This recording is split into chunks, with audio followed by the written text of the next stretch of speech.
Wow, that was incredible. What amazing sights that video had. Those pictures are stunning.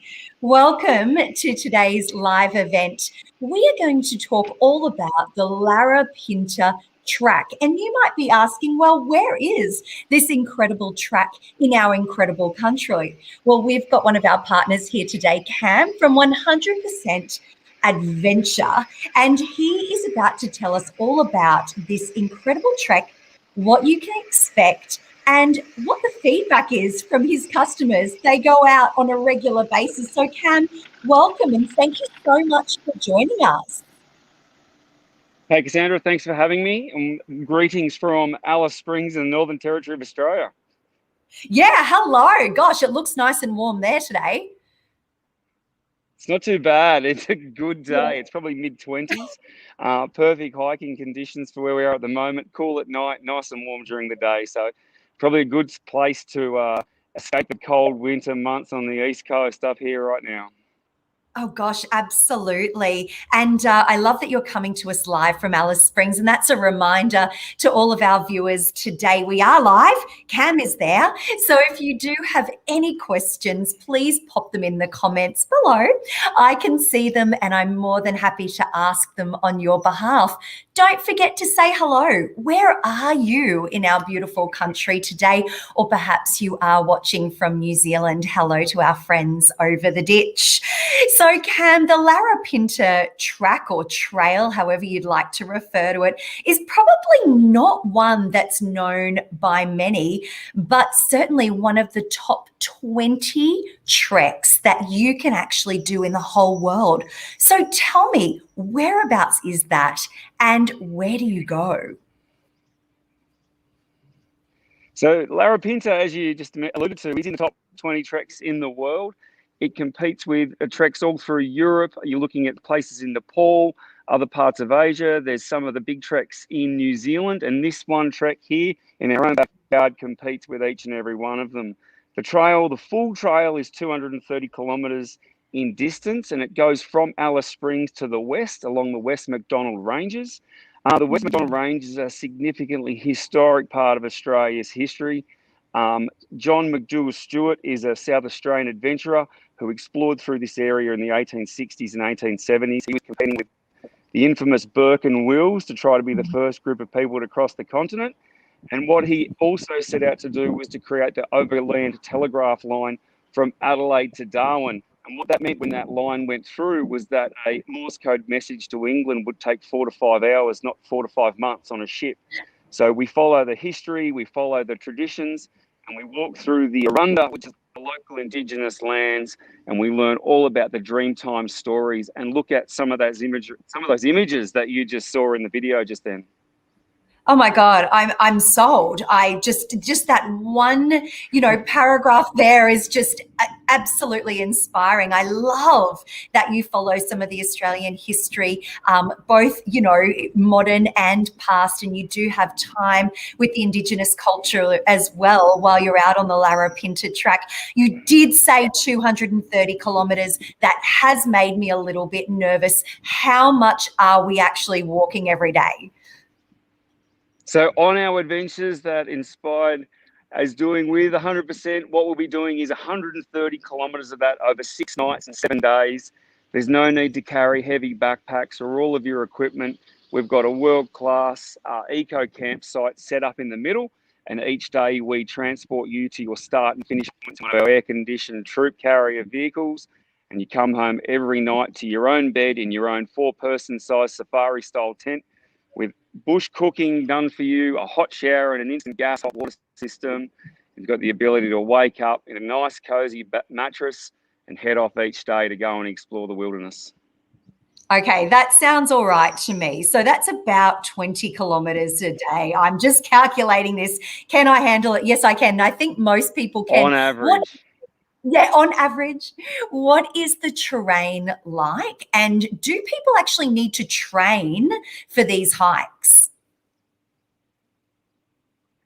With any multi-day hike, you would need to do a level of preparation. By no means do you need to be an elite athlete. Just going through the data before historically of our clients, I'd suggest 60% of our client base is female. And of that client base, you're looking at the majority would fall between the ages of 35 to 65, most of which are just fit, active people who live a normal, healthy life, who may go for a walk or two. And by all means, we can help prepare everybody. We've got a tailored training program that we offer to all of your clients, and that helps get them ready to come out to have a safe and happy and enjoyable experience.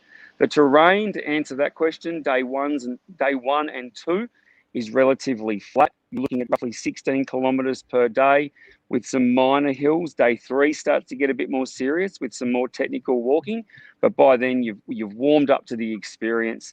Day 3 has probably got one of the most stunning outlooks, which is a lot of imagery you've seen in there. It's called Razorback. It's where it has you ascending over 1,100 metres of elevation, looking over the entire West MacDonnell Ranges, both to the north and the south. Day 4, you climb up Brinkley's Bluff, which is an incredibly historic location.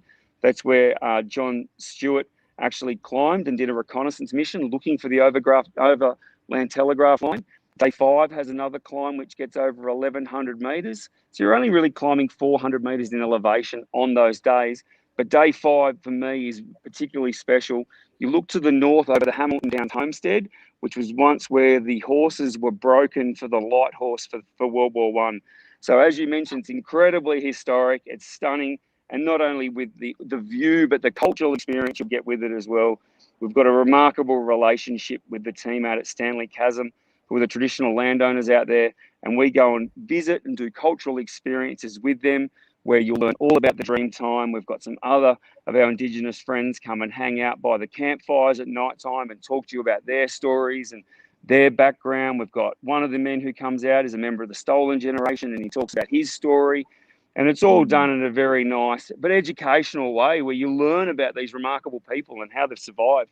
It is the oldest living culture, and it is actual proof that dates back 100,000 years ago that the Indigenous were actually alive in these areas. So to me, it's a very special place and holds a place near and dear to my heart, not only for hiking, but also the cultural aspect that goes with that. Yeah.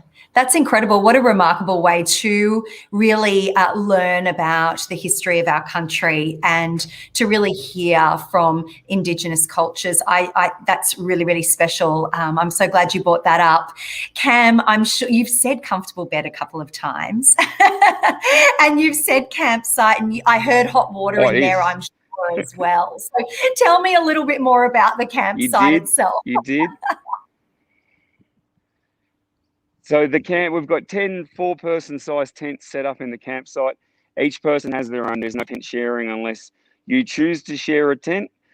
Even married couples get one tent each, and we find traditionally they'll put their clothes in one and their sleeping attire in the other. That is until traditionally the husband gets frustrated and he gets booted to the clothes tent.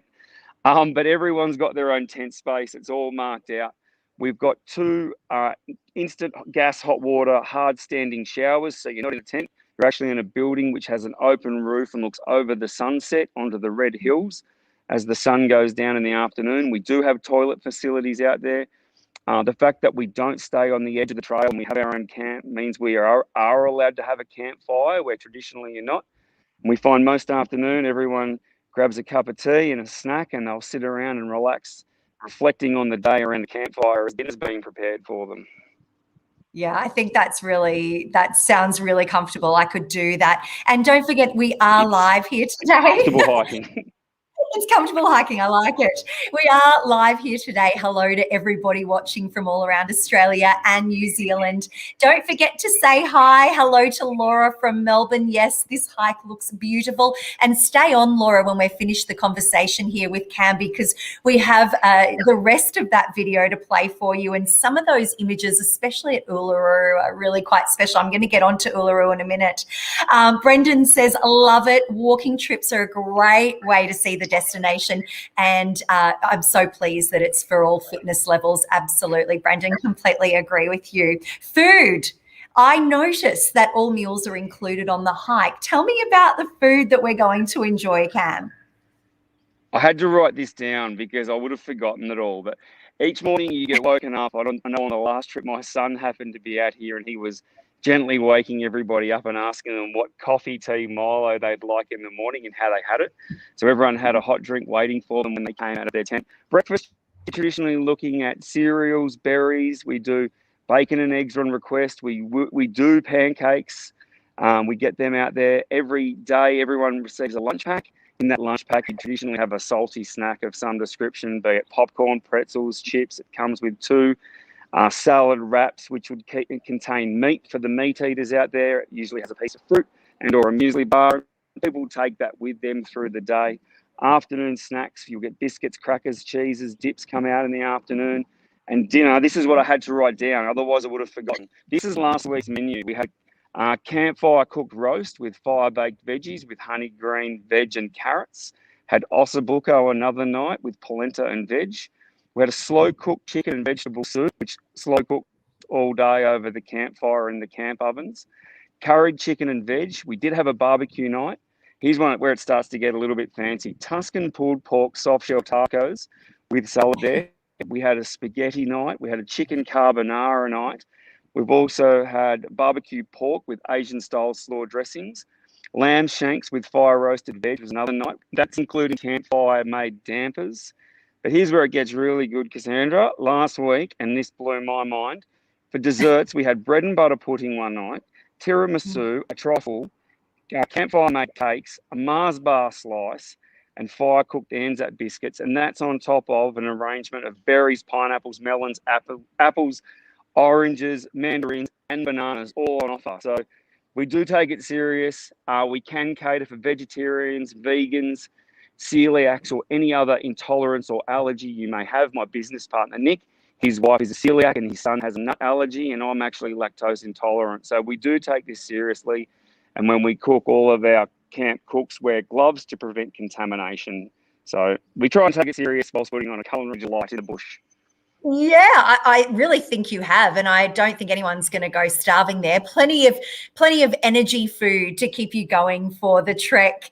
You know, can we put together some really awesome packages that include the Larapinta Trail there and your trek as per discussed, which is just incredible.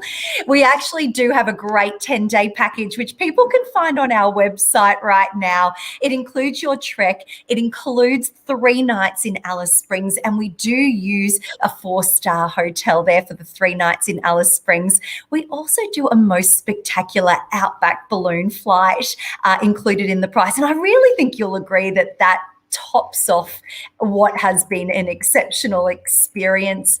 The cost of that one is $3,799 per person twin share.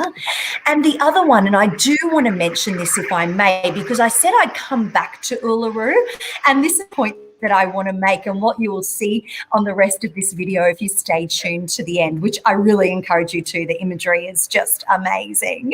This one is 12 days in total. It includes the Larapinta trek.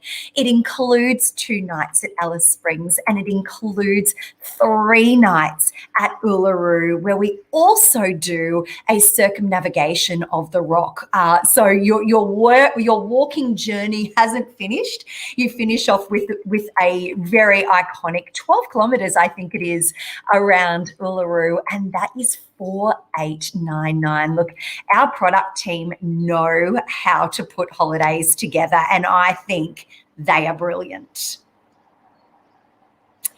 Cam, I have to say thank you so very much for your time. I know you're busy and this is in between treks.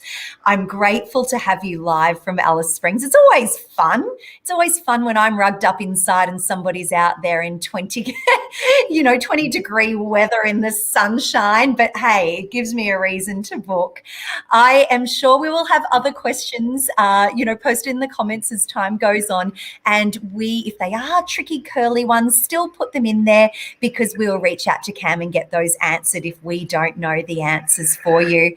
But pop on to inspiringvacations.com for all of your Larapinta treks. Cam, thank you so very much again for your time. Thank you, Cassandra, and thank you to everyone watching. We really appreciate the support. I want to give my shout out to everyone who's going through a COVID restriction at the moment and say tough times never last, tough people do, and when you can travel, Cassandra and I'll be waiting to go and take you on the adventure of a lifetime. Love it. Thank you, Cam. Let's see the rest of that beautiful video. Bye, everyone.